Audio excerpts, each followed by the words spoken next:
Here, be a part of the conversation if you'd like. Be a good one to share. This is going to be very interesting. I grew up listening to a lot of Christian music, and I've had the privilege of interviewing many other people that I used to listen to on a regular basis. People like Russ Taff, Brian Duncan, Jackie Velasquez, and today I get to add another to that roster of people that I admired listening to that I got to talk to. Today's guest is Michele Pilar. And if you've listened to any kind of Christian music for any kind of time, you know who she is. Multiple Grammy and Dove Award nominations, and just a fabulous career in music. And now she is doing some other wonderful things that you're going to discover today. And she talks about a lot of things that, well, you'll just have to hear them from her. She's got a book called Untangled. And in order to get untangled, I think, things need to be tangled. And that's what we're going to talk about a lot today. Michele, great to have you on live today. Thank you, Randy. I'm so happy to be with you. I've wanted to be with you for a long time, secretly. Oh, I well, hope that doesn't sound weird, it but does. It does sound a little weird, but I'm it, totally okay with it. So, it sounds a little creepy.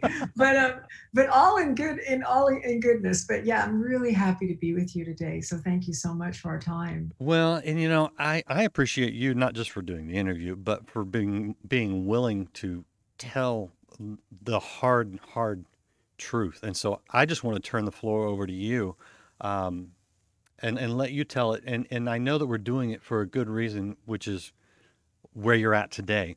But take us back however far you want to go back, and just tell us the difficult journey that has been your life. Oh wow. Well, gosh, Randy, that's a loaded can of worms. And you're right. It's you have to realize you're tangled before you can get untangled. And I think if I were going to articulate the essence of where I missed the boat, so to speak, as a believer and follower of Christ, was coming to know the Lord at 17 in the 70s, the early 70s, and realizing that God had saved me.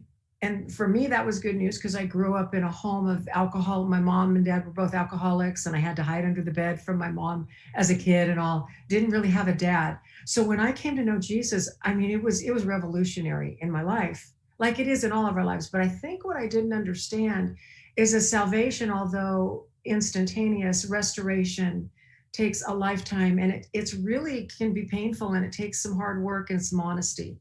So became a Christian, was catapulted into Christian music, as you know. I mean, I was singing on the Maranatha praise albums when I was 19. Thou art worthy, and Jesus, what a wonder you are, and I all remember those those. classics, and I was a kid. And I wanted to sing about Jesus. I wanted to walk with Jesus, but I was still so broken. And I just kept trying to prop myself up and pretend everything was okay.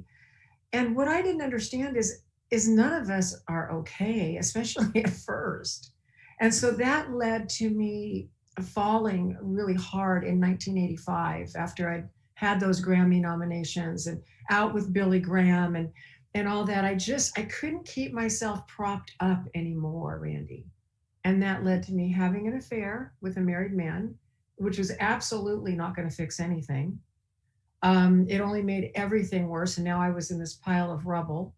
And by the way, I don't think people have affairs for so much sexual reasons, if I can just say it. I think people have affairs because they're exhausted spiritually and emotionally. I think they've lost their voice along the way. They've definitely lost their intimacy with God along the way, or maybe even never had it. And then they think that Band-Aid is going to make life okay. But anyway, I crashed and burned, and that's when the Lord really got a hold of me, when I was in the quiet. All the audiences were gone, all the accolades were gone, Randy. I mean, it was as quiet can be. Yeah, like I'm curious. What was the response from all the people that you had sung with, and all the people that you had ministered with? Um, what was the response when the affair became public? Yeah, this is 1985. Okay. So back then, people like to talk about their stuff now, which is good. But back then, you really couldn't talk about your stuff. Yeah. I don't know if you agree with that, but I we see just it. I, pardon me. no, I see it, and I think especially because, I mean, I still think it's difficult for anybody who is in ministry in the limelight, and understandably so, because it's not Right. just that you admit something, but you sort of you destroy your livelihood. Well, not that's it. And for me, I destroyed my identity, Mm, which is really sad mm, because our identities should never be attached and be standing and sitting on something as fragile as a career. But for me, honestly, I can look back now in 2020 and see, yeah, my whole identity was gone. My whole livelihood was gone. My friends were gone. Yeah, everyone reacted. I mean, and then and rightfully so, like you said, I mean, to whom much is given, much is expected. I think the thing that got rough though was that there's got to be a safe place for someone like that to go and get help. And I didn't, but you know what? God stepped in anyway. And that's chapter 1 of Untangled is a very clear picture of what happened to me when I lost everything. And I was sitting on the bed that I'd hidden under as a kid to get away from my mom's yardsticks. I mean, here I have an affair. I have plenty of money. Why didn't I go get a nice apartment somewhere? Randy, because I didn't think I deserved a nice apartment somewhere. I marched right back to my mom's house and I felt to that house of shame. And I was sitting on this bed. And I know this is going to sound nuts, but I wasn't drinking. I wasn't taking drugs. I wasn't asleep. But I had an encounter with the darkness that walked into that room and began goading me and telling me that I was nothing, that I was that house, that I thought I could get out of that house. Look where you are. You gave your life to Jesus. You led thousands of people to Jesus, and you're right back where you started. I think scripturally, I think it's pretty clear what that was. Oh, yeah. Oh, yeah. We both know what that was. And frankly, I had a handful of pills in my hand, and I'd never been suicidal before. But that night, I felt like such a liability, and I felt so worthless that I just thought it'd be better if I were not anymore. Yeah. And and he was trying to convince me of that. And the good news is I prayed one more time with mascara running down my face, and the phone was silent. No one there. And I prayed one more time with my head in my hands and I said, Jesus, I don't want to do this, but I can't find you. I can't find you right now. And Randy, I felt somebody sit down on the bed next to me. Mm, I was in the dark and it scared me because I thought I was alone. And there was this impression of someone sitting down on the bed next to me. And it was Jesus. mm, And he put his arm around me and then he began to tell me about my life mm, and the tangled mess because he couldn't get to some of those knots. They were all covered. And mm, he said, Michele, we are going to sit here together and use our hands, our teeth, our everything. And we're going to sit real close. He said, I could untangle this with just a touch, but you would walk right out of here and you tangle it up again. mm. So I'm going to show you each knot. And that was the beginning of my life. So when you talk about the strangeness, the unusualness of that sort of encounter, Mm-hmm. um, I honestly believe, because most of us don't experience that kind of thing, but I think that, well, I mean, I know God is always stronger than the enemy, and when the enemy comes at somebody really hard, the way Good he did point. at you, I think Uh-huh. God goes, I got this. And that's why it's like even more tactile, you know, the Yes. feel, that kind of thing. And I think that's God just going, look, come at them as hard as you want. I can come stronger and I can save them. So because those kinds of things fascinate me, but also kind of puzzle me at times. But I'm convinced that that's the case. Um, That's a great point. I mean, yeah. I mean, I always say God went to drastic measures because it was a drastic situation. I'm Yes. sure I'll never have anything like that happen again. But thank God I'll never be in that position again. Right. Right. With Yeah. my back was against the wall. Hmm. All right, so here's the book again. It's Untangled, and I think it's really important what you say about Jesus telling you that he could instantly free you, but then you would go back. But if he works through the untangling process, all those individual knots, when you do it the hard way, in a sense, then you don't go back and you That's are right. free. So, talk to me about those knots that had to be untangled because people need to know Christianity is not there is an instantaneous in your soul, but so much of our lives is that walking out your salvation, that process. It is a process, and people need to know it's okay and it's healthy, and we need to go through it. So tell us about your untangling process. Oh, I love that. I Randy, it's so great. Mm-hmm. Yeah, I mean, restoration, there was no shame in the process of restoration. Mm-hmm. Somehow we've made that a shame thing, you know, that if we're really working on something that's a big knot, that there's something, you know, we don't have enough faith or we don't. No, I mean, you know, I was alive 17 years without Jesus. I mean, there were, and with alcoholic parents and drug addicted sisters and all kinds of stuff going on. If Yeah, well, I'd like to think you could just, you know, walk forward in church, but you know what? It wouldn't bring about the intimacy that you know, when no one was there, everyone was gone. That was devastating. I hated it. Randy, I hated it.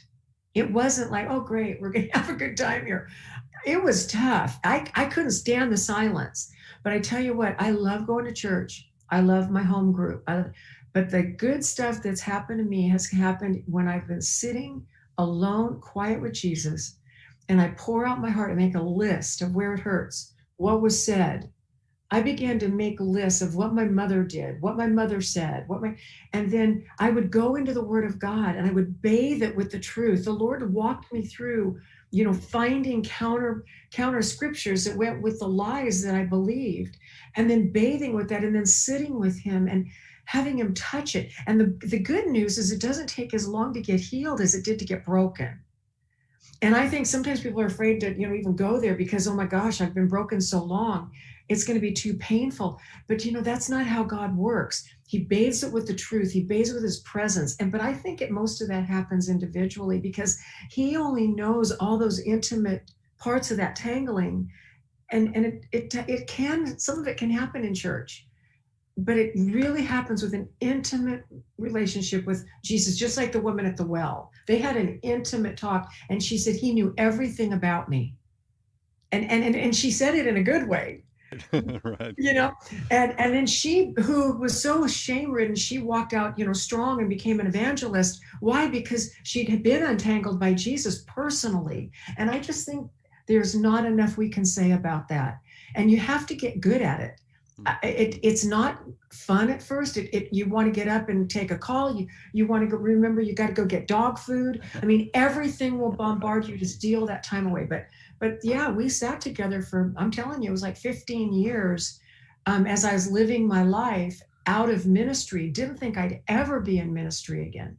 Didn't think I deserved to be in ministry again. Heavens, Mm-hmm. God picked the wrong girl when He picked me. You know, and so I believed that with all my heart. Yeah. I remember telling him one time, if you were going to pick me up, put me in front of everybody, you should have picked someone with a better root system. Yeah. You know, you should have picked someone who had a father, you know, someone who had a great mom, someone who went to church all of her life. You know, you picked the wrong girl. I was destined to fall. Mm. But you know, the Lord has since shown me, no, He said, I create beauty out of that brokenness and I heal it and I restore it. And then I show the world who I am by your restoration. And, Yeah. Yeah. you The, know, the great thing about ministry is that the world will disqualify us and we will disqualify ourselves, but that doesn't matter when it comes to ministry. The only qualification we need is the one from God.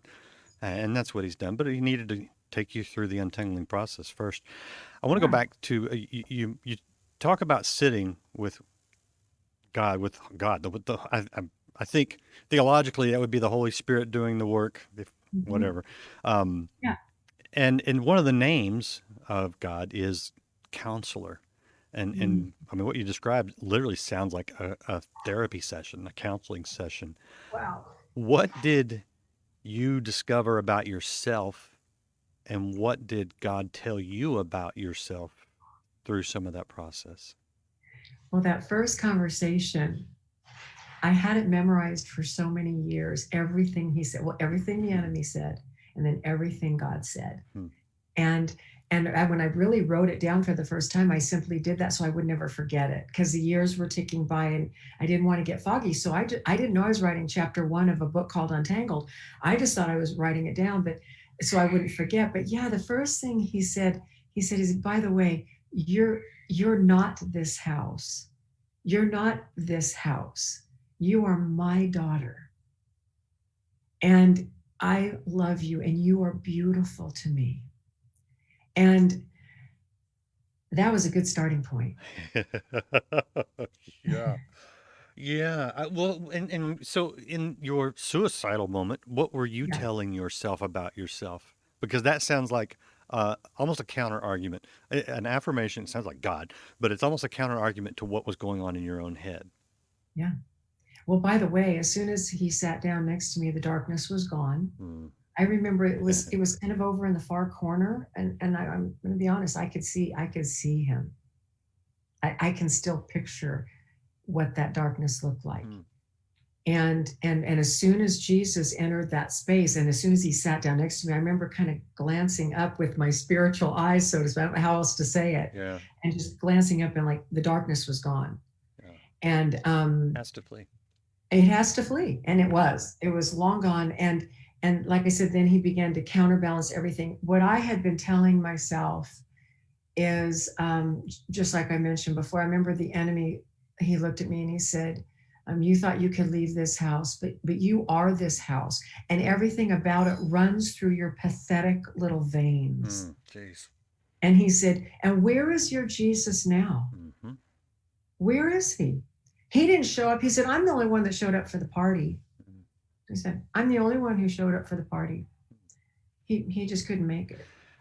And that's, we know the scripture, if you're in the church, the enemy comes to steal, to kill, and destroy. And that is so textbook darkness, enemy, Satan, however you want to phrase it.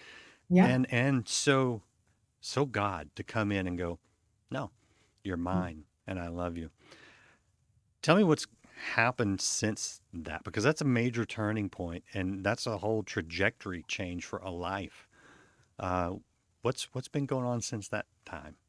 Well, first of all, to make clear, I did spend 10 or 15 years in that kind of untangling state of mind. Mm, Didn't think I'd ever be in ministry again. Didn't think I deserved to ever be in ministry again. right. I didn't want to set myself up to disappoint again. And so the Lord had to kind of trick me into going back into ministry. And I'm so glad he did that. I'm so glad he didn't tell me ahead of time, because I would have messed it all up. Sometimes we want to get just healthy enough to get back out there. Just get patched up enough to get back at it. Right. And people are not stupid. They can see if you're telling the truth, and if you're really whole, or as whole as you are at that point. And I think they can tell if you're not. Mhm. And I'm so thankful that I don't have to pretend. I don't have to pretend I'm something I'm not, but I can also celebrate that all the work that the Lord has done in me through those years. So yeah, I mean, I stayed quiet. I fell in love with writing. I didn't think, I always say, as Forrest Gump couldn't stop running, I couldn't stop writing. And I didn't think I'd ever write a book. I mean, heavens, I didn't think again that a book of mine would matter, but I just loved writing, and I wrote for 10 years. Mm. And I wrote for a newspaper. I ghost wrote some things for people. I just fell in love with writing. And then the Lord, I was walking through my barn, my horse barn, and that's where I hear the Lord. I don't know where. Yeah, but do you have a special place for you? Like I don't know, the shower, or I don't know, your Not car. not just one. I mean, Yeah. many. Yeah. Yeah. My barn is my sanctuary. Nice. So I was walking through my barn. I need a I think barn. he likes it. I think he likes it because he was born in one. That's just Yeah. that's my theory on that one. I'm not going to argue with you. So anyway, the Lord said, Michele, it's time to tell the truth. He just said, Michele, it's time to tell the truth. And I argued and argued and argued. And I said, look, I argue, what we do, we count ourselves out, like you said. And I said, pick somebody else. There's a lot of great female authors out there. We don't need another one. And the last thing we need is another Christian book. And when I got really quiet, the Lord said, Michele, if you will tell the unvarnished truth, I'll never forget that word, unvarnished. of what I've done in you and through you over these last 10, 15 years. How we sat, how we became untangled, how we worked it all out. If you'll tell the unvarnished truth, he said, I'll use your story to get into the story of the reader in places I can't go. Mm. Man, I couldn't Mm. argue with it. And I wrote the book Untangled. I started doing women's conferences, which I still do. It's called The Clothesline, where I bring a clothesline on stage and I hang up all my garments that represent my earliest beliefs about myself. So I hang shame and fear and not enough. It's a lot of humor and stuff, but I talk about those garments that I just wore. Somebody gave me the garment of shame. It was from my mom. I put it on and I wore it for decades. So I love that. Do the clothesline conference with women and we shed those garments and we get clothed in what God would have us wear. And then lo and behold, recently, I don't know if you heard this, but I was on the Dr. Phil show because a woman read my book, Untangled. And I can't go into all the details, Randy, but she was in big trouble. She was emotionally in trouble, and she deceived me. She tricked me. I mean, it was a very painful journey for me. And when I figured out what was going on, she begged me for help. She said, "Please, everyone always." When they find out I'm doing this, which was a frightening statement, she said they throw me away. Christians always throw me away, and and that was probably manipulative in and of itself, Sure. honestly. But Yeah. but the point was, I said, well, I can't help you. I can't help you. But I think I know someone who can. And the only person I could think of was to write to Dr. Phil because this woman was even in another country. Mm. She wasn't in America. So I thought, well, who's going to help her? Well, I wrote to Dr. Phil and we he stepped in and offered her help, and she wasn't allowed on the show that I was on. But what happened is God used all of that relationship that I built with his production team and all. And Dr. Phil and I talked about Untangled because he Mm. read my book. And I mean, the Lord just did so much through such an odd situation. And, Yeah.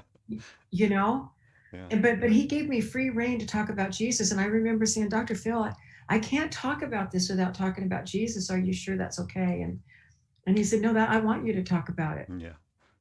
Yeah. So that was really fun. And and so we talked about Jesus and Jesus sitting next to me on the bed and all that. It was on Dr. Phil. And Wow. um, Yeah. yeah, so I mean, God has used what the enemy. Right. What he meant for evil, he uses for good. I mean, that's we read that, but sometimes I find myself literally. This happened to me recently. I know these things from Scripture, but then when God does them, I act surprised. Why do we do that? And then I catch myself and go, "Why am I surprised?" It's kind of strange, but hey, that's the way it is. I want to show people Yeah. the website. I flashed it up here a second ago to show the clothesline. And this is michelepillar.com. I did put that in chat. And you can see how to spell Michele with one L and Pilar with two. Get that right. Okay. I bet people get that wrong all the time. But All the time. so here's the Dr. Phil thing. I will say that I tried a couple different times to watch the video.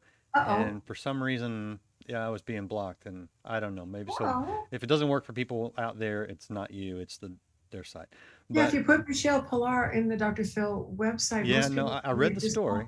I could see oh, the synopsis, but the actual video portion it said something is preventing it, and I thought it was the ah, network. I thought it was a network we're on, but I tried it on my phone outside, so I'm not sure. I just want people to know that if okay. if they get something, yeah, there's all sorts of reasons why that may It's happen. also on my website. Is it Yeah, if you go to my michelepilar.com, you'll see Dr. Phil in a little square right? I there, see that. and you can click on that, and the link to the video comes right up. Yeah, the link to the video comes up, but I don't know if it will play. Yeah, Okay, no something's preventing commercials. me. It's Yeah, I don't know. Anyway, it's still well. I just wanted to let people know that the problem's not Okay, them. The problem's Dr. Phil. okay. But Uh-oh, let's I'll, talk I'll about tell him. let's He talk won't like about the other things because Okay. you've got tour dates, you've got the 2 Minute Miracle, you've got a lot going on. Are you still singing? Yeah, I sing at the Clothesline Conference. I mean, I recorded a record that goes with the book. It's called You Untangle Me. Mm-hmm. Title song written by Hall of Fame writer Alan Shamblin and Mike Reed, great writers. Um, And Alan read the book and then wanted to try to write a song. So that's the title cut. So there's music there. And I'm able to incorporate that into the women's conference and other speaking dates that I do. So Nice. it's nice to be able to still sing here and there. Yeah, Um, no. Well, that's and awesome.